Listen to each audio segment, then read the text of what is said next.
Welcome to Harness Up with Haste Draft Horses and Mules, where we talk all things related to these magnificent animals. From their history and uses to training and care, we cover it all. Join us as we chat with experts and enthusiasts in the field, share stories and tips, and explore the world of draft horses and mules. Whether you're a seasoned owner or just curious about these gentle giants, this podcast is for you. So harness up and join Haste Draft Horses and Mules for some lively discussions about these God-given creatures. Howdy, folks. Stephen Haste here with Harness Up Podcast with Haste Draft Horses and Mules. Thank you all for coming on again and listening. We sure appreciate you very, very much. Guys, I'm here tonight with a guy that I am super excited to announce to you guys and introduce to y'all, Mr. Luca Fappani. Luca, go ahead and tell the folks a little bit about yourself, where you're from, and kind of what you do in the equine world. Stephen, thanks so much for having me on here. Basically, I'm a reining horse trainer here in Scottsdale, Arizona. I'm 21 years old. I opened up my own horse training business last year. I've been doing it my whole life, though, regardless. So what we do is train horses, mostly 2 years old to, for the most part, 7 or 8 years old. We do have some that are older than that, but we specialize in the aged horses. They're all quarter horses, all in what we call reining, and we go and compete around the world. There's reining all over. It's really big in Italy, really big in Germany, and then, of course, America and Brazil. It's getting really strong also, so it's kind of a worldwide sport. A lot of places we compete in Oklahoma quite a bit. We compete in Texas quite a bit. We compete in Arizona, Colorado, California. So really all over the place, and then a bunch of few and far places in between. But most of my week is just spent horseback and then traveling around trying to win as much money as we can for these owners. Guys, also, get on and check out his stuff. This guy here, he comes from a long line of this reining training. And you didn't get this just by getting up overnight and doing it. Tell them about your dad, who your dad is, and his experience in this business. So my roots, like you kind of mentioned, run pretty deep. My dad is the winningest all-time rider in the sport of reining. He's won over his career over $10 million of prize money. So he's been doing it his whole life also. He's an immigrant. He's from Italy. He came over here when he was about 18 years old and started working with some really prominent trainers and just building his own thing. His dad wasn't a horse trainer or anything like that. He built most of it himself with some good backing and good opportunities from his father. So he came over here, started his business. He opened up his own training business in 2003. I was born in 2004, so I've been around for pretty much that entire business and seen the ups, I've seen the downs, but he's had a really successful and strong career. Luckily enough to, be born into this family and this reining sport. I started riding when I was pretty young, of course. So one of the first things I learned how to do was ride from my mom. And it wasn't the biggest thing for me. I think that growing up around it, wasn't that exciting for me. I wanted to go see other stuff. So as a kid, I went ahead and I, rode motocross quite a bit and then played baseball and did all this stuff. But then the horses intrigued me more and more. By the time I was about 12 years old is when I really wanted to start showing and start getting into it. So that's what I did. My mom gave me an opportunity with one of her nice horses to start learning how to ride and show competitively. And so, starting when I was about 12 years old until I was 15, I just competed in youth reining classes. And then beyond that, I went on when I was about 15 to start competing in non-professional classes, which means that you have to own your own horse. And so, but there's prize money. So I started competing and trying to win some prize money. And then when I was about 15 or 16 years old is when I really started competing hard in those non-professional events. And I had a really, really big year that kind of kick-started me. My parents just gave me some really nice horses, and I worked really hard with those horses, trying to show them to the best of my ability. And that year, I won over $200,000, which was sort of a benchmark in the industry at that point. No non-professional had won that much money before. And now it's been surpassed quite a bit because the money keeps getting higher and there's some really great non-professional riders. But at the time, it was a big deal. That kind of gave me the confidence of a good enough showman. Now I just need to learn the roots and the horse training of it a little bit more. I knew a little bit, but not near enough to be a professional. So then from 16 until now, and for the rest of my life, I'll be learning, but I did a lot of learning from 16 to 20 or so. 2-year-olds, horsemanship, learning how to get into a horse's brain, learning just how to become the most effective trainer that I could be. And I worked for multiple different trainers through that time. And all of that led to me opening up my business last year, riding for myself and my own clients. So you're in Arizona, correct? Yeah, Scottsdale. It's huge out there, ain't it? Yeah, Scottsdale for the reining is a bit of a hot spot. For me, there's 2 hot spots of reining in America. Number 1 is North Texas. You got Gainesville, Aubrey, Pilot Point. That's a really strong area for reining. Obviously, land there isn't quite as expensive as other places, yet it's really close to the shows. So that's a really important place where a ton of trainers are.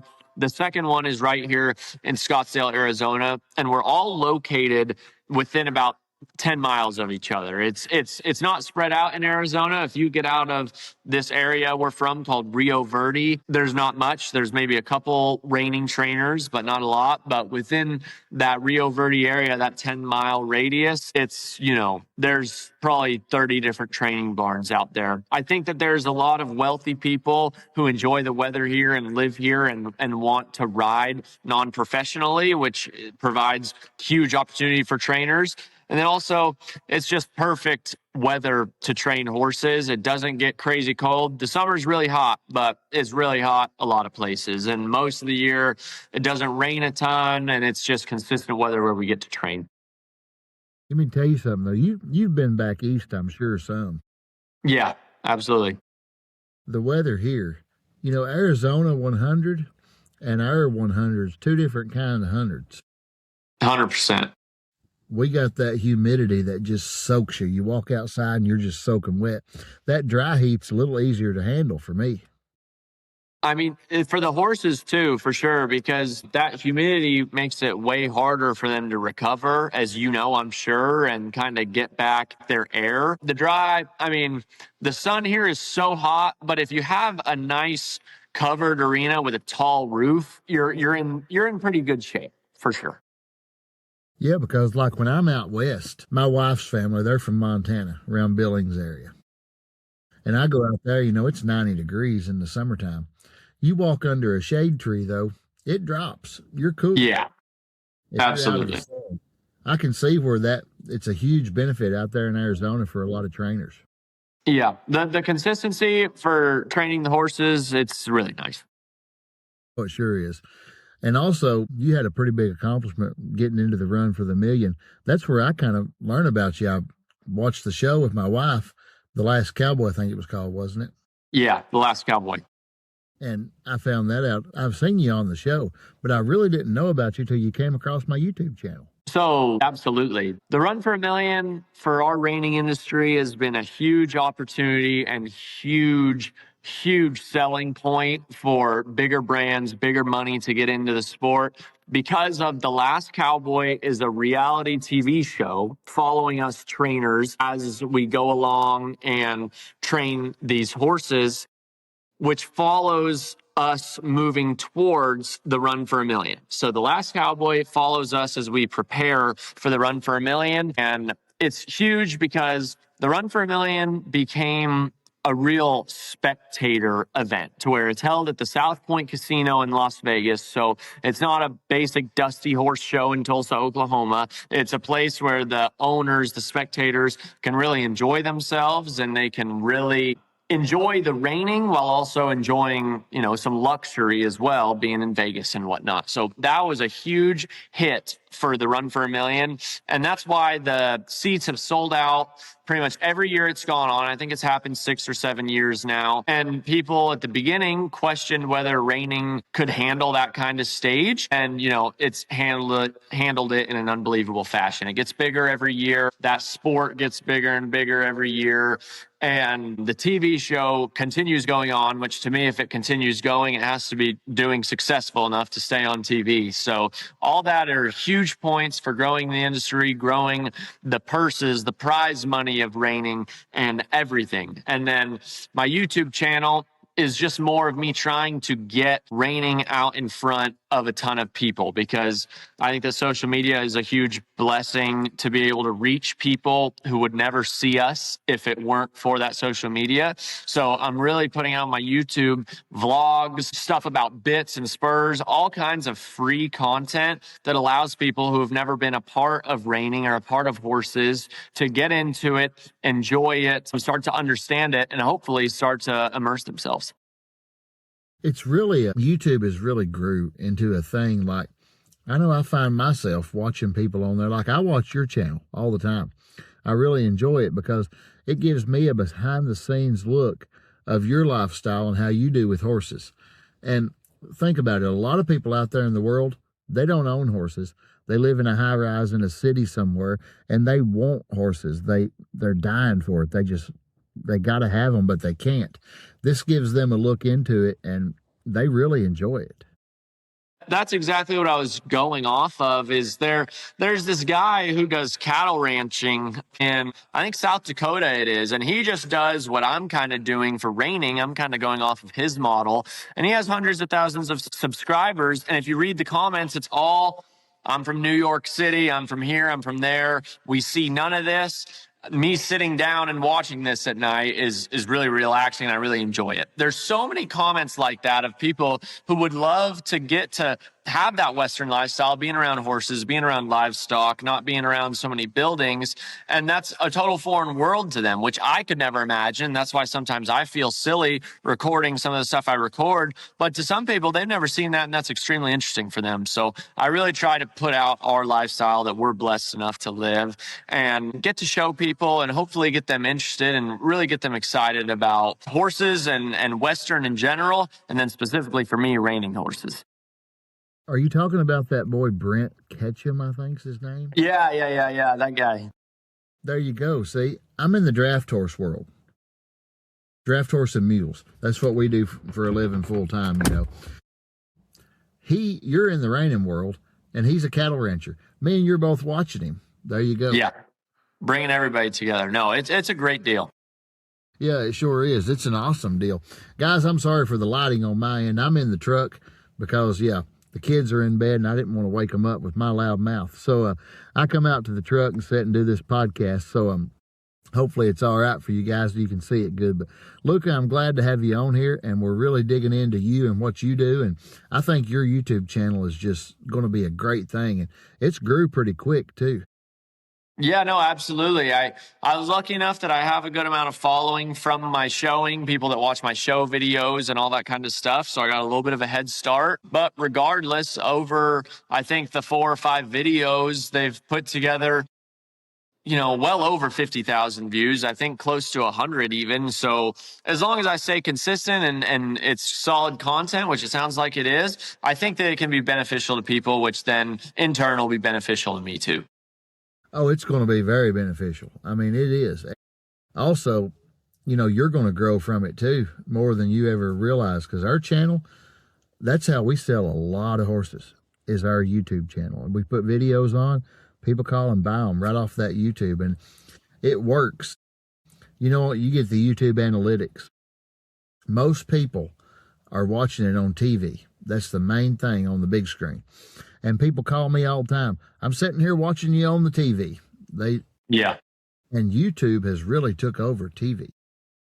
Yeah, absolutely. I've seen the same thing as far as it used to all obviously be mobile devices and whatever else. And now it's, like you're saying, moved more towards people are watching their favorite YouTube creators more than cable television or the news or whatever it may be. So I think it's a huge opportunity for everybody that's getting into that.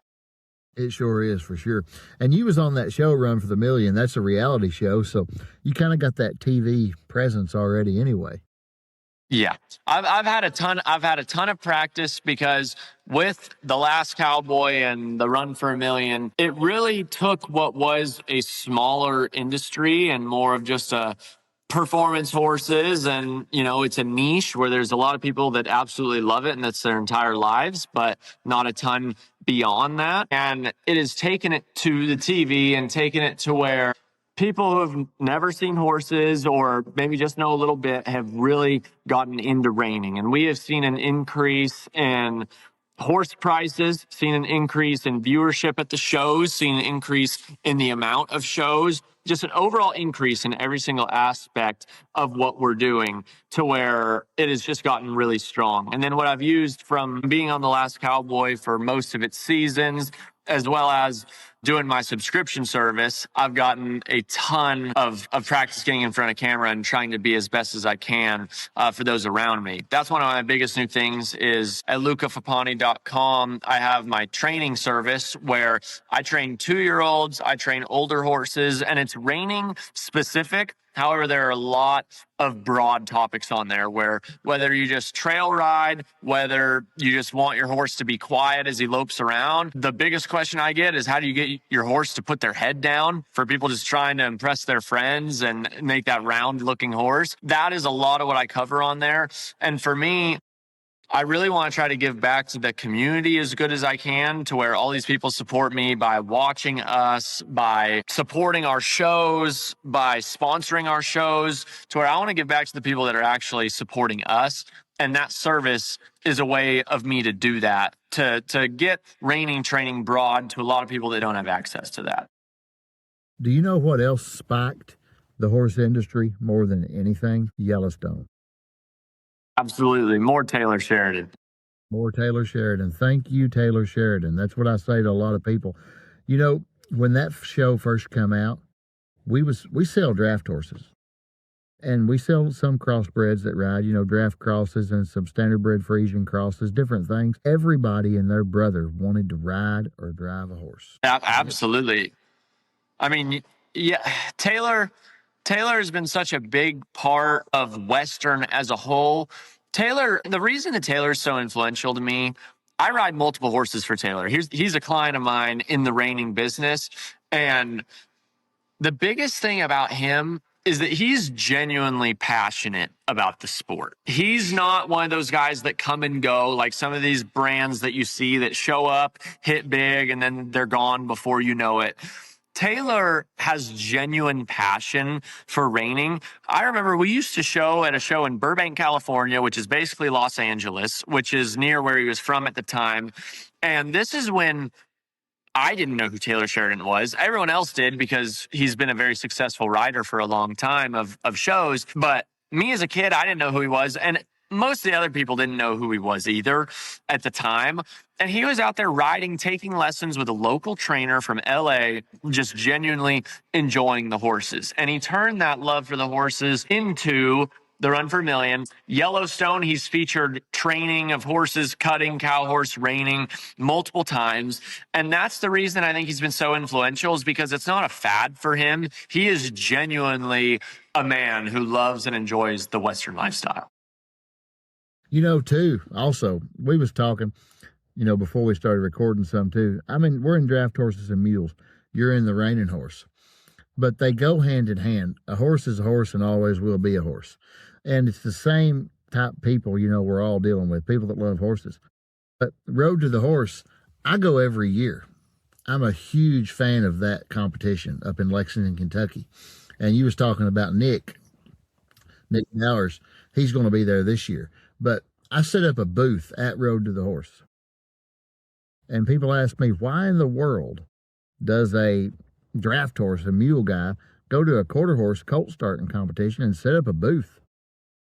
Networking and meeting people. And I've got so much business off my booth at Road to the Horse, it's unreal. I can understand why. To me, Road to the Horse is the perfect place where horsemen like you or I come together and really just enjoy watching incredible horsemen work with horses and get horses to do stuff that a lot of other people wouldn't be able to get them to do. That's where when I was learning to start colts and work 2-year-olds, Nick Dowers taught me so much because he's such a genius in getting into a horse's brain. And I think that's why he was a champion. And that's why, if I were to guess, he would have continuous success in a competition like Road to the Horse, because he can turn his ideas into the horse's idea without forcing it upon them. They choose it themselves through his slight pressures and releases, and it's unbelievable to follow. And I think that I appreciate that. I'm sure you appreciate that. And I think that that's why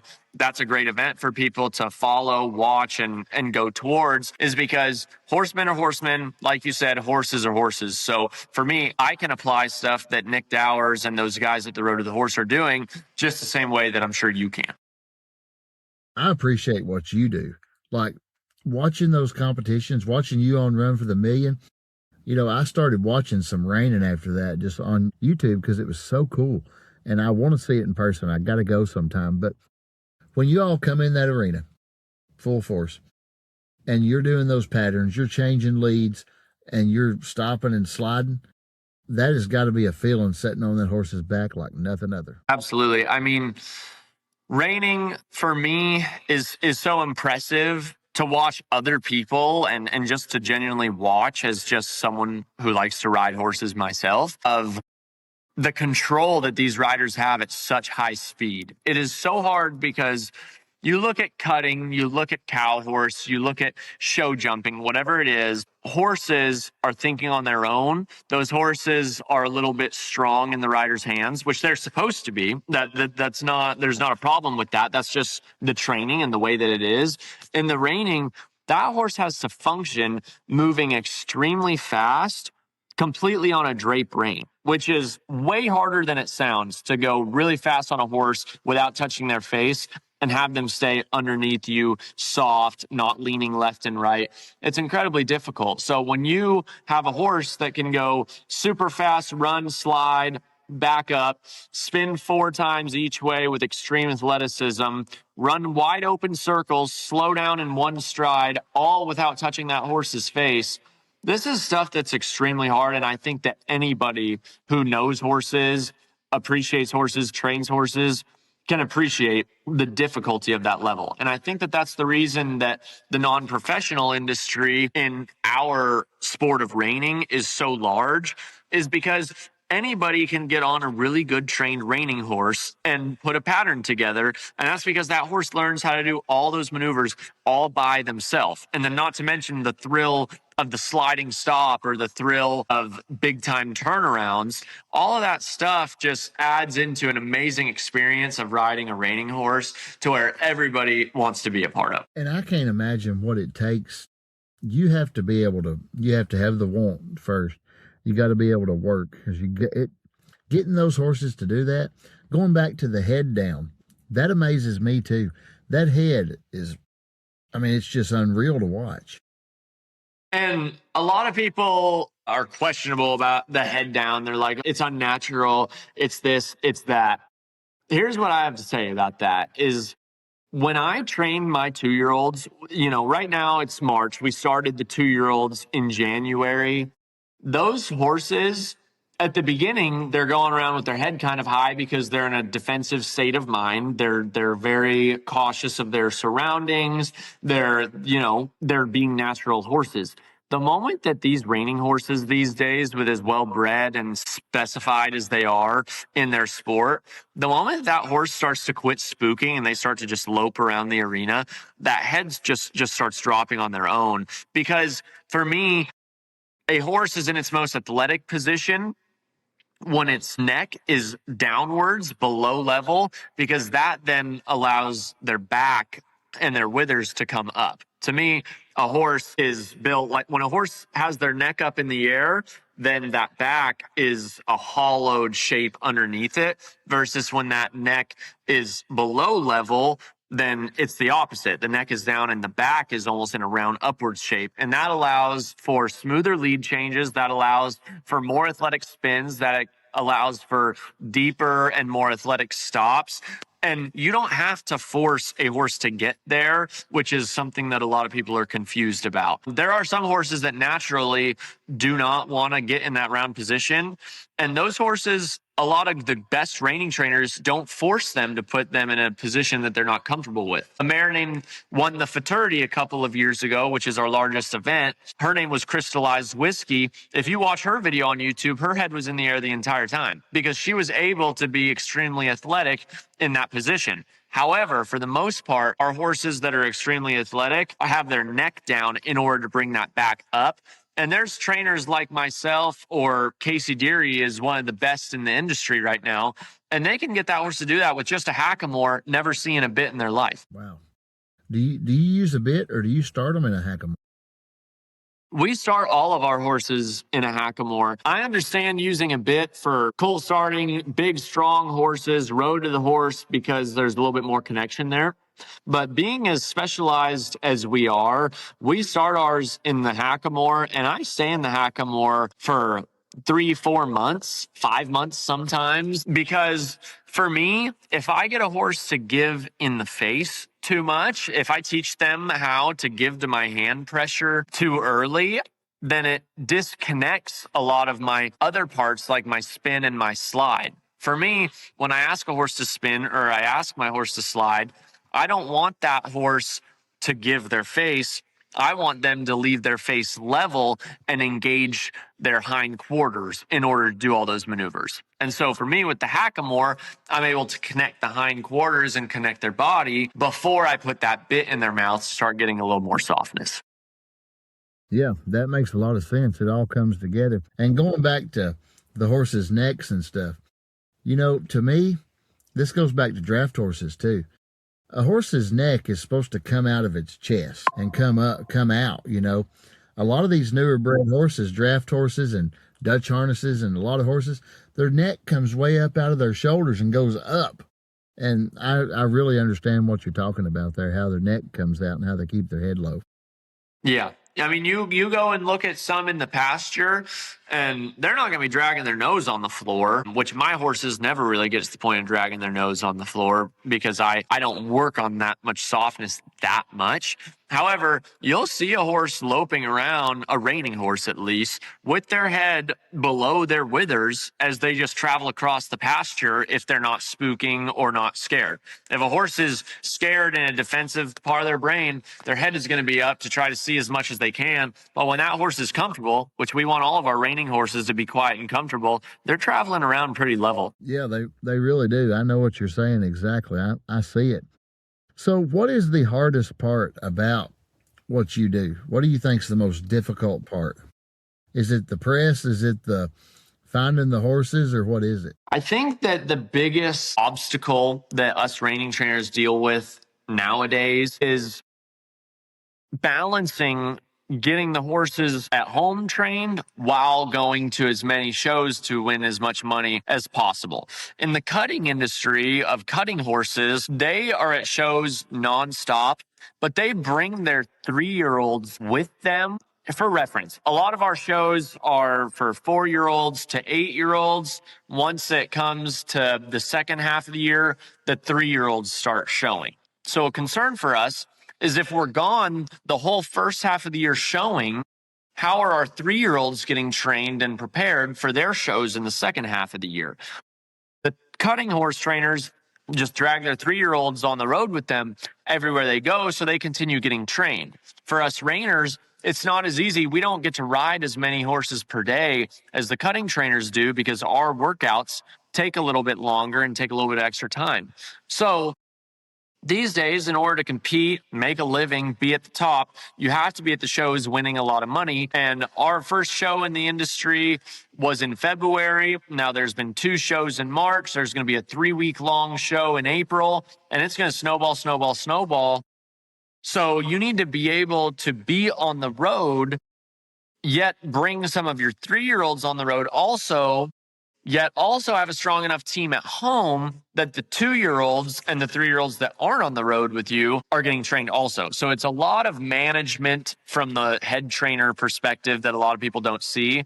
It would be great if we just got to ride our set amount of horses per day, go show them, and it was that simple. But instead, We're riding a ton of extra horses at the shows. We're worrying about at home, making sure that the horses are doing the right thing. There's assistant trainers on them who, for the most part, do a great job, but they still have stuff to learn. So you're trying to manage and teach them as best as you can in the background. So there's a lot on our minds trying to keep all the horses trained at once.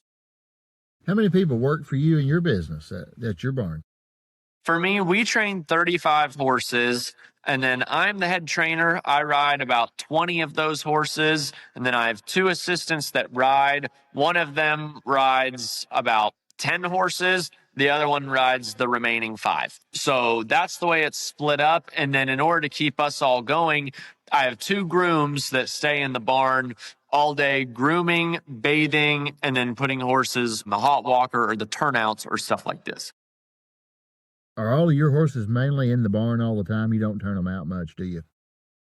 I like to turn my horses out when I can. However, for the most part, training as many as we are, we ride them 5 days a week on average. And then on the weekend, I like to get them 1 turnout day. And then on the other weekend day, I like them to go on the hot walker. I don't let my horses sit in their stall even 1 day per week. I think that for their brains as well as for their soundness, it's most efficient and effective for them to be moving around and getting some sort of stimulation every single day. However, I don't like to ride my horses too much. There's some guys that feel more comfortable training their horses 7-6 days a week. I'm a guy that I like to train them 5 days a week, and that feels like enough for me to where I can let them enjoy the weekend just, being on their own. And you may need to enjoy the weekend too. It's good to have a break every now and then. Absolutely. And especially once that show season starts, it's hard because like we were just talking about, you get home from a long show, the first thing on your mind is getting the ones that weren't at that show ready for their next event. And it's easy to work 24/7. However, God, family, and mental health is actually a huge part of my life. And I think it should be a huge part of everybody's life, to where those horses are going to get trained. It's a part of God's plan as long as you're working hard and doing your best and being a good person. So I work my butt off when I'm working, but then we also need that time to commit to our faith as well as our family. Oh yeah, definitely. You have to. We take every Sunday off. We don't go to the barn but to feed on Sunday, and that's home day and stay home with the kids and hang out and relax and do all that. But it is really, really important. When I was in Arizona, I've been out there a lot. I've been through Wickenburg. I've sold horses in Phoenix and in the southwest part of the United States. Hay is kind of hard to get out there. And we was in Vegas once, and we stopped at a horse motel in Vegas to stay all night. And the only thing they had to feed our horses was hay pellets. Really? Do you have a hard time getting hay out there? Do you ship it in, or what do you feed your horses for hay? Our horses get, for the most part, alfalfa cubes, which those get shipped in from all kinds of places. A big one, there's a big factory in Idaho that does a ton. I don't know, at my parents' facilities where I train, I don't know exactly what manufacturer they get their alfalfa cubes from. However, we feed them alfalfa cubes twice a day, watered down by water. Our vets think that it helps them digest better.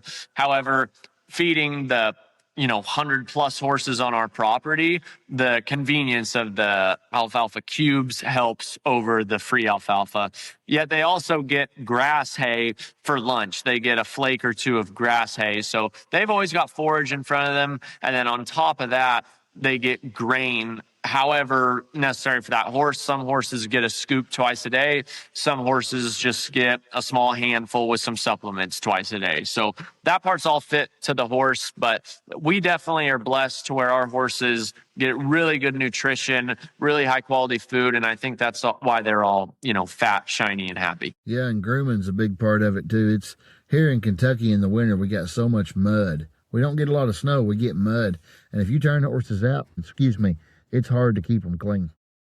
Yeah, absolutely. For us in Arizona, that climate's huge, to where, It's not super rainy or anything like that, but the dust in Arizona is crazy strong to where our horses, the shavings, the moment they come out of the bag, give it a day or two and they are really dry and there's that grain kind of going everywhere. So it is a big thing to keep them clean and groomed to where we have a specific regimen with every single horse that they get every single day to keep them to their best. However, a lot of it in keeping them in their best shape is forage, like we were talking about. Definitely, yeah, I agree with you 100%.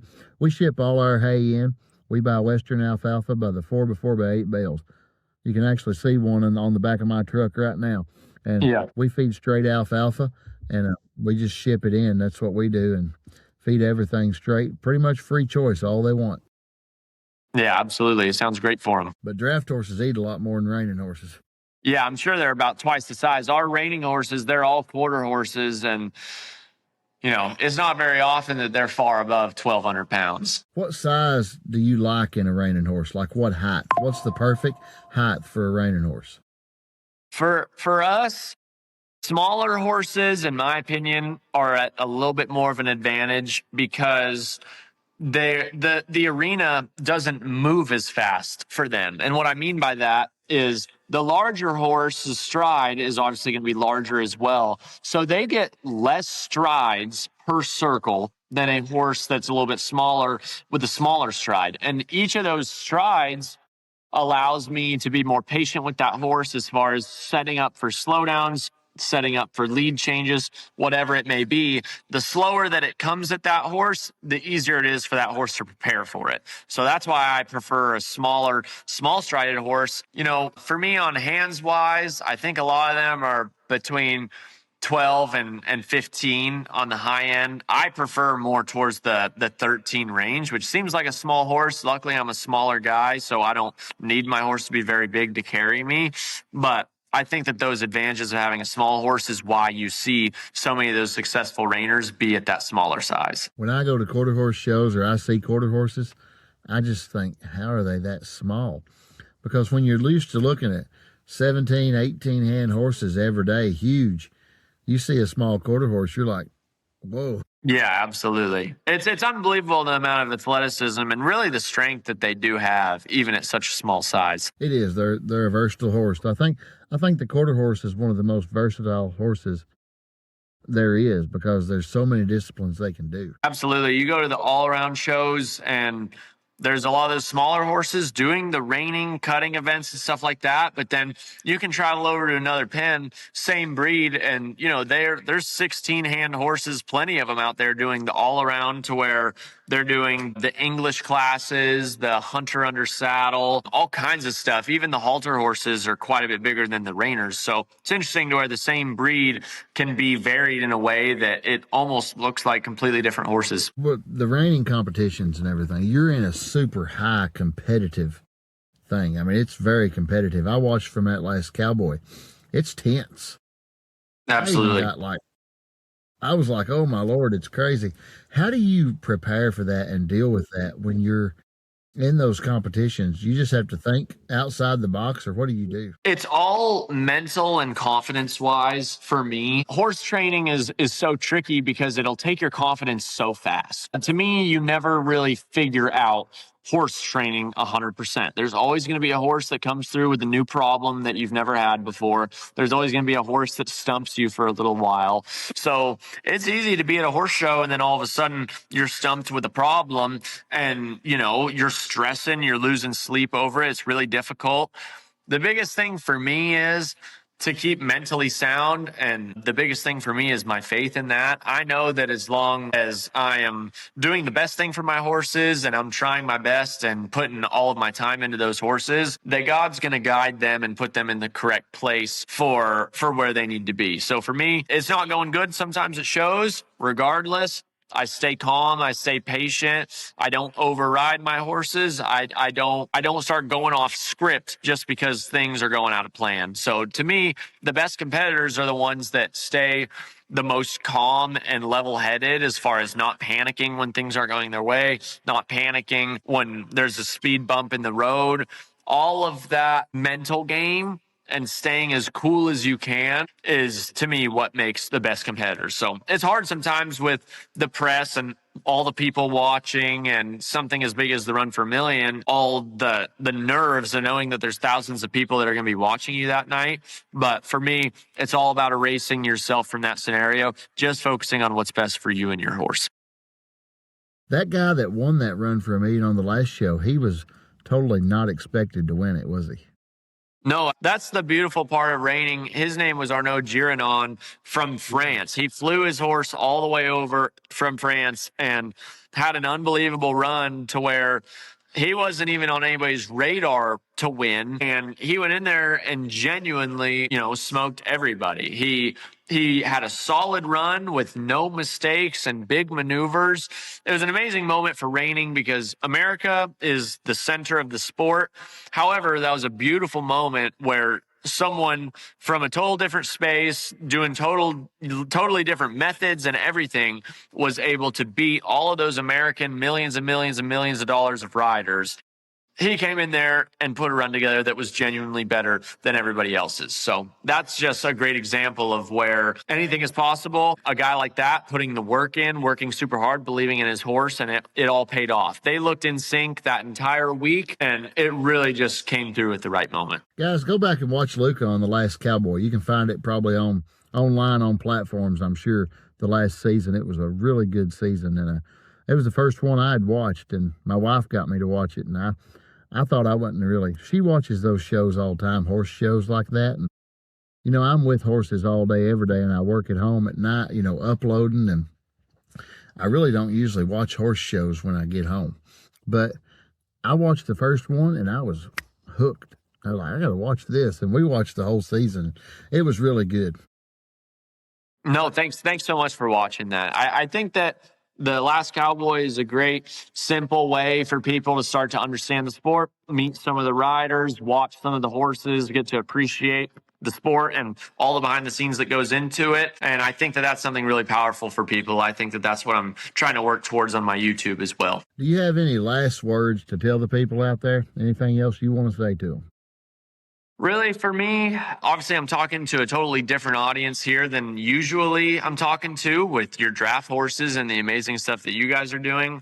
For me, I love looking at different aspects and different disciplines in the horse world that show horsemanship and skill. And for me, reining is a really good display of that because, as I already explained, those horses are so mentally trained to do everything, incredibly impressive stuff on their own. And when you talk about what reining is horses doing a pattern consisting of slides, spins, and circles.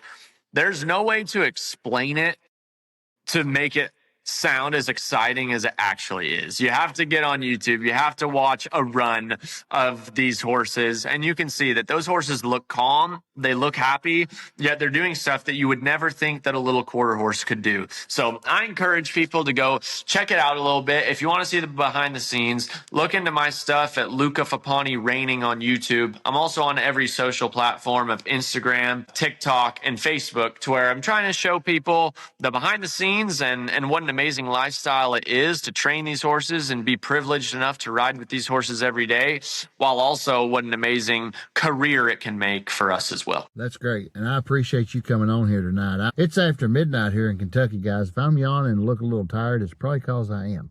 But I'm trying my best. There's a 3-hour time difference here. And what y'all don't know is this is the second time we've done this. We did it the first time tonight, and something went on technically with some recording errors, and we had to redo it, but that's fine. I've enjoyed both times, and I really feel like I know you a little bit better now, Luca, for sure. No, I mean, the same to you, and I really appreciate you bringing on your platform here and talking to me a little bit about what you do and also allowing me to share what we do and really just trying to grow the audience of the whole Western world. I think there's amazing stuff going on for horses and livestock right now, and I really look forward to see where it's going. We may even bring some English people into the Western world. I think it happens every day. It does, absolutely. So I look forward to that. Guys, thank you all for watching. Check out Luca's stuff. I watch his channel, his YouTube channel. It's super cool. Get on there and subscribe to it and check him out. And get on our website. Our website is www.drafthorsesandsmulesforsale.com. We're all across all social media platforms under @Haste Draft Horses and Mules. Guys, God bless you. I appreciate you. Until the next one, keep harnessing up your horses, and we'll talk to you real soon. As another captivating episode of Harness Up with Haste Draft Horses and Mules draws to a close, we extend our sincere gratitude to our listeners for joining us on this enlightening journey. We hope today's discussions have deepened your appreciation and understanding of these magnificent creatures. Remember, the adventure continues beyond this podcast. Stay connected with us on social media and share your stories. For more information and to explore further, visit drafthorsesandsmulesforsale.com. Thank you for being part of our community. Until next time, keep harnessing your curiosity and passion for these God-given creatures. Farewell for now.